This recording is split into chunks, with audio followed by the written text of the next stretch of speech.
अस्सलाम वालेकुम, welcome to learning lights by Ikram है। आज लेक्चर नंबर 80 स्टार्ट करते हैं चैप्टर 5 से फर्स्ट ईयर स्टैटिस्टिक्स। आज के लेक्चर में हम क्वेश्चन नंबर 5.10 का कंप्लीट सोल्यूशन देखेंगे। लास्ट लेक्चर नंबर 79 में हमने क्वेश्चन नंबर 5.7, 5.8 और 5.9 का सोल्यूशन देखा था। डिस्क्रिप्शन बॉक्स में मैं आपके लिए लेक्चर नंबर 79 का लिंक डाल दूंगी, काइंडली विजिट कर लीजिएगा, आपकी बेहतर रहनुमाई हो जाएगी। क्वेश्चन नंबर 5.10 में आपको कहा गया for the following data find index number taking 90, 30 as base. आपने इंडेक्स नंबर फाइंड आउट करना है, मींस आपने क्या फाइंड आउट करना है, आपने आई फाइंड आउट करना है। लेक्चर नंबर 78 में मैंने इंट्रोडक्शन दिया था इंडेक्स नंबर की बेसिक डेफिनेशन से। तो रिक्वेस्ट तो आपसे यही है कि जो भी क्वेश्चन देखें इससे रिलेटेड थ्योरी के लेक्चर को काइंडली विजिट कर लीजिएगा, क्योंकि सोल्यूशन के साथ साथ आपकी बेसिक अंडरस्टैंडिंग भी डेवलप होगी। आई आपके पास इक्वल होता है Pn divided by P not multiply by 100। ये आई का फार्मूला है। आपने इस क्वेश्चन के 3 पार्ट्स करने हैं, जिसमें फर्स्ट पार्ट पे आपको कहा गया आपने कंसिडर करना है 90, 30 को बेस ईयर। सेकंड पार्ट में आपने average of first 3 year as base, पहले 3 सालों की एवरेज को आपने बेस कंसिडर करना है, ईयर 90, 35 एज द बेस। और थर्ड स्टेप में आपके पास 90, 35 के ईयर को आपने एज अ बेस कंसिडर करना है। अब आप देख रहे हैं क्वेश्चन में आपको ईयर्स दिए गए हैं, 1930 से ईयर स्टार्ट हुए हैं और 1938 पे फिनिश हो रहे हैं। हम सबसे पहले क्या करेंगे, डेटा को वर्टिकली अरेंज कर लेंगे, ठीक है, टेबल की फॉर्म में डेटा को अरेंज कर लेंगे। क्वेश्चन का सोल्यूशन मैंने कुछ इस तरह से स्टार्ट किया। सोल्यूशन मार्क करने के बाद मैंने ईयर्स लिखे और इनके रिस्पेक्टिव वैल्यूज़ उतार ली, जो कि आपके क्वेश्चन में आपको गिवन थी। ईयर्स उतारे, एक रो को ब्लैंक छोड़ने के बाद हमने डिस्ट्रीब्यूशन को फॉर्म कर देना है और फर्स्ट स्टेप लिख देना है, क्योंकि क्वेश्चन के 3 डिफरेंट पार्ट्स हैं। आपकी चॉइस है, या तो आप एक ही टेबल पे से कंप्लीट कर लो 3 पार्ट्स को, या आप 1 बाय 1 हर एक के लिए सेपरेट ये डिस्ट्रीब्यूशन बनाएं, ईयर्स और प्राइस, फिर सेकेंड पार्ट सॉल्व करें, फिर ईयर्स और प्राइस लिखें और फिर थर्ड पार्ट सॉल्व करें।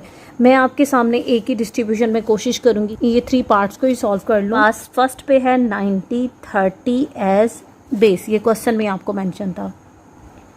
आपको पता है कि आपने बेस को रिप्रेजेंट करते हैं P नोट से, ऐसे ही है क्योंकि प्राइजेस लिखा हुआ, डेट्स वाई P नोट आएगा, की वैल्यू आएगी। जहाँ पे भी बेस ईयर होता है ना, उसके सबस्क्रिप्ट में नोड आता है, P note.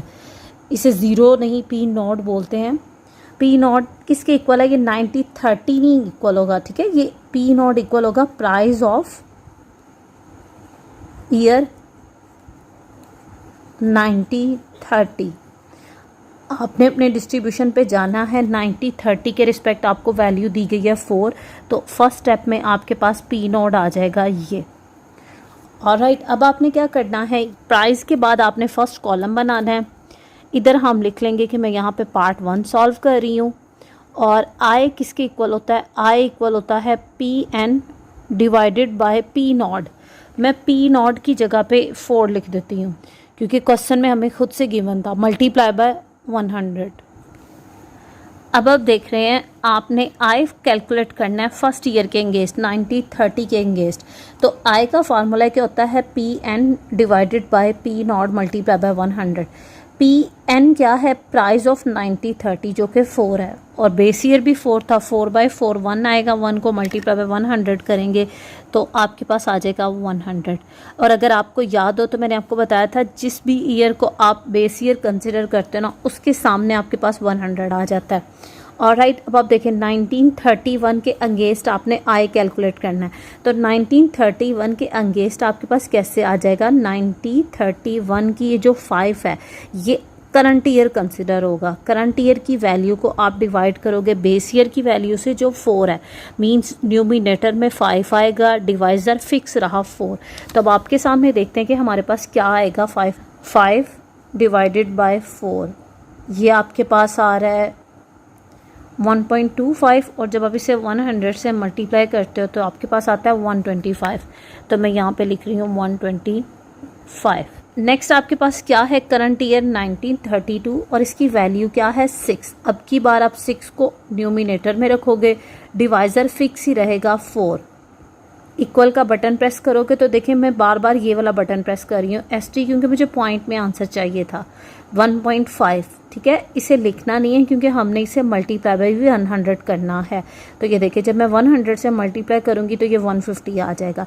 In I repeat, जिसका ये फर्स्ट लेक्चर होगा, जब भी आपका कैलकुलेटर, आप जैसे ये 2/3 आपने किया, आपको पॉइंट में वैल्यू चाहिए, आप क्या करेंगे, आप स्क्रीन से बाहर आएंगे, आप अल्फ़ा के साथ मोड को आप देख रहे हैं स्क्रीन पे डिफरेंट ऑप्शंस आ रहे हैं। मुझे पॉइंट्स में वैल्यू चाहिए तो मैं ये 3 वाला बटन प्रेस कर दूंगी स्टैट का, तो ये डिफरेंट ऑप्शंस आ रही हैं। इधर आपने कुछ नहीं करना, आप AC से बाहर आ जाओ। ठीक है, जैसे ही आप स्टैट का बटन प्रेस करोगे ये टॉप मेन्यू स्क्रीन में आपके पास स्टैट लिखा आएगा। ठीक है, अब देखें इस के साथ हमारे पास क्या होगा, नेक्स्ट ईयर था 1933, इसकी वैल्यू है 7, आ गई 7, इसे डिवाइड किया बेस ईयर की वैल्यू से जो फिक्स है। तो देखें जैसे मैंने इक्वल प्रेस किया ना, अब की बार मेरे पास आंसर ही पॉइंट में आया। जब मैं इसे मल्टीप्लाई बाय 100 करूँगी तो ये मेरे पास आ जाएगा 175। नेक्स्ट ईयर की वैल्यू है 8, 8/4 मल्टीप्लाई बाय 100, ये आपके पास आ रहा है 200। नेक्स्ट ईयर की वैल्यू है 10, 10/4 मल्टीप्लाई बाय 100, ये आपके पास आ रहा है 250। नेक्स्ट ईयर है 1936, इसकी वैल्यू है 9। करंट ईयर की वैल्यू को डिवाइड किया बेस ईयर की वैल्यू से, मल्टीप्लाई बाय 100, ये आपके पास आ गया 225। नेक्स्ट ईयर है 1937 जो कि सेकंड लास्ट ईयर था, इसकी वैल्यू थी 10। करंट ईयर की वैल्यू हमेशा न्यूमिनेटर में आएगी, यानी कि अप पे आएगी, डाउन पे आपके पास हमेशा बेस ईयर आता है जो कि 4 था, आप ले चुके थे, मल्टीप्लाई बाय 100, ये आपके पास आ रहा है 250।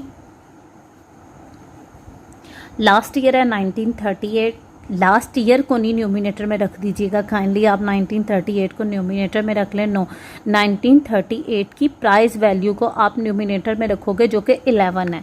11 डिवाइजर में आपके पास बेस ईयर आ जाएगा जो कि 4 था, और मल्टीप्लाई बाय 100, ये आपके पास आ रहा है 275। तो इसके साथ इस क्वेश्चन का फर्स्ट पार्ट कंप्लीट होता है जिसमें मैंने 1930 बेस ईयर कंसिडर करना था। सेकंड पार्ट की तरफ मूव करते हैं। इसमें आपको कहा गया है average of first 3 years as the base. ठीक है, मैं सेकंड पे भी पहले बेस ईयर कैलकुलेट कर लेती हूँ तो मेरे लिए आसानी हो जाएगी। मैं सेकंड लिखती हूँ average of first 3 year as a base, 30, 1931 और 1933, इसकी वैल्यूज़ की आपने एवरेज फाइंड आउट करनी है। तो P0 किसके इक्वल आ जाएगा, 1930 फर्स्ट ईयर था, इसकी वैल्यू थी 4, वो लिखा, देन आपने 5 लिखा, देन आपने 6 लिखा, क्योंकि पहले 3 साल की वैल्यूज़ ये थी। एवरेज का मतलब होता है अर्थमेटिक मीन, इनकी वैल्यूज़ को प्लस करके, क्योंकि 3 वैल्यूज़ थी तो 3 पे डिवाइड कर देंगे। 4 + 5 आपके पास आ जाएगा 9, 9 + 6 आपके पास आ जाएगा 15। 15 को जब आप 3 पे डिवाइड करेंगे तो अब की बार बेस ईयर आपके पास आ रहा है 5। मैं यहाँ पे मार्क भी कर रही हूँ कि P0 मुझे मिल गया है 5, क्योंकि हमने कहा है हम एक ही डिस्ट्रीब्यूशन में तीनों पार्ट्स को करना चाह रहे हैं। तो मैं यहाँ पे मार्क करती हूँ कि जी ये इंडेक्स नंबर मैं सेकंड पार्ट के लिए कैलकुलेट कर रही हूँ, और इसका फार्मूला है I = P(n) divided by P0, और अब की बार P0 क्या है 5 मल्टीप्लाई बाय 100।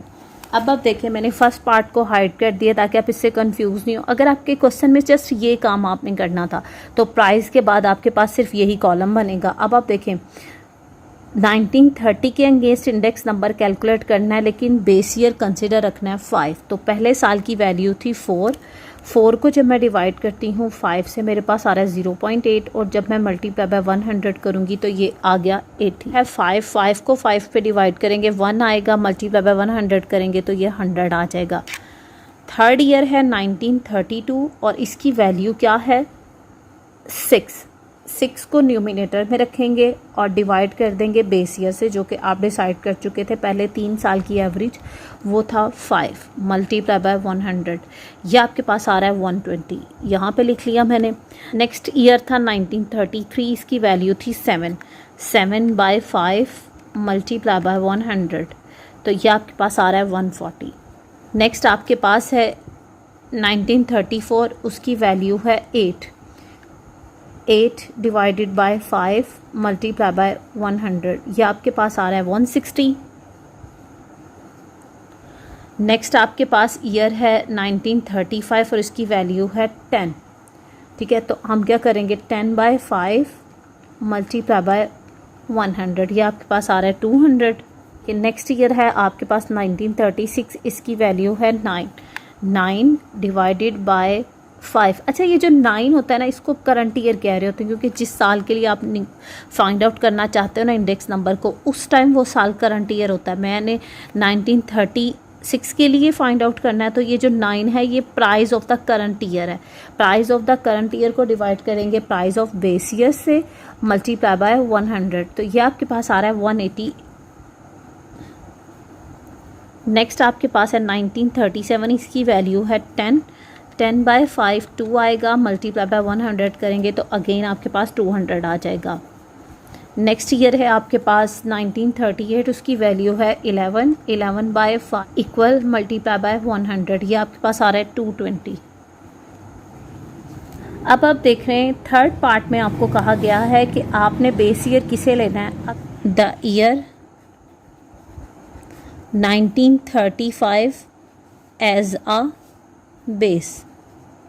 अब आप देख रहे हैं कि बेस ईयर को रिप्रेजेंट अगेन पी से करते हैं, सबस्क्रिप्ट में नोड आता है, तो 1935 अपने डेटा पे जाएंगे, 1935 ये मेरे पास आ रहा है और इस टाइम इसकी वैल्यू क्या है 10, ये 10 आपके पास बेस ईयर है। तो थर्ड स्टेप में आप इंडेक्स नंबर कैलकुलेट करोगे वही पैटर्न से, लेकिन सिर्फ बेस ईयर चेंज हो जाएगा, वो आ जाएगा 10। तो देखिए मैं डिस्ट्रीब्यूशन पे वापस आती हूँ, यहाँ पे हम मार्क करते हैं कि मैं यहाँ इस क्वेश्चन का थर्ड स्टेप फाइंड आउट कर रही हूँ, या थर्ड पार्ट जिसमें मैंने इंडेक्स नंबर कैलकुलेट करना है। फार्मूला तो सेम ही रहेगा PN, लेकिन P नॉट बदल जाएगा, वो 10 था, तो यहाँ पे मैं लिख दूँगी 10 मल्टीप्लाई बाय 100। अच्छा याद रखिएगा, मैंने आपके साथ जब मैंने थ्योरी डिस्कस की थी चैप्टर नंबर 5 की, तो मैंने ये पॉइंट डिस्कस किया था कि इंडेक्स नंबर हमेशा फ्री ऑफ यूनिट होता है। वो इसी वजह से क्योंकि PN लेटेस्ट से अगर करंट ईयर आपके पास उसकी प्राइस केजीज में है, किलोग्राम में, और क्योंकि आप अपने डेटा में से वही बेस ईयर कंसिडर करते हो तो उसका भी तो यूनिट किलोग्राम ही होगा, तो अप्स एंड डाउन किलोग्राम से कैंसिल हो जाएगा, तो index number free of unit आता है, क्योंकि हम इसे 100 से मल्टीप्लाई कर रहे होते हैं, परसेंटेज में कंसिडर कर रहे होते हैं इंडेक्स नंबर को। क्लियर है? चलिए अब हमने 1930 के लिए इंडेक्स नंबर कैलकुलेट करना है, लेकिन बेस ईयर 10। देखें 1930 पे गए, इसकी प्राइस थी 4/10, ये आपके पास आ रहा है 0.4 मल्टीप्लाई बाय 100 करेंगे तो फर्स्ट ईयर के लिए आपके पास इंडेक्स नंबर आया 40। नेक्स्ट आपके पास 5 है, क्योंकि करंट ईयर बेस ईयर 10 था, मल्टीप्लाई बाय 100, ये आपके पास आ रहा है 50। नेक्स्ट ईयर है 1932 और इसके लिए बेस ईयर है 6 को डिवाइड किया जो डिसाइड हो चुका है 10 से, मल्टीप्लाई बाय 100, तो ये आपके पास आ रहा है 60। नेक्स्ट ईयर है 1933, इसकी वैल्यू है 7 डिवाइडेड बाय 10 मल्टीप्लाई बाय 100। आप देख रहे हैं तीनों स्टेप्स में या तीनों पार्ट्स में एक ही काम करना है, लेकिन सिर्फ बेस ईयर चेंज होता जा रहा है। इन ईयर्स के लिए मैंने बेस ईयर कैलकुलेट कर लिया। लास्ट आपके सामने 1937 के लिए फाइंड आउट करती हूँ। 1937 करंट ईयर था, इसकी वैल्यू थी 10 को जब मैंने डिवाइड किया बेस ईयर से तो 10/10 तो 1 आता है, 1 मल्टीप्लाई बाय 100, ये आपके पास आ गया अगेन 100। 11 1938 है नेक्स्ट ईयर, इसकी वैल्यू है 11। आप क्या करेंगे 11 को डिवाइड कर देंगे बेस ईयर की वैल्यू से 10 से, मल्टीप्लाई बाय 100, ये आपके पास आ रहा है 110। तो ये था आपके पास क्वेश्चन नंबर 5.10 जिसमें 3 डिफरेंट पार्ट्स थे। आपने हर पार्ट के लिए इंडेक्स नंबर कैलकुलेट करना था। पैटर्न बिल्कुल सेम था, लेकिन हर पार्ट में बेस ईयर चेंज होता जा रहा था, that's why different values I.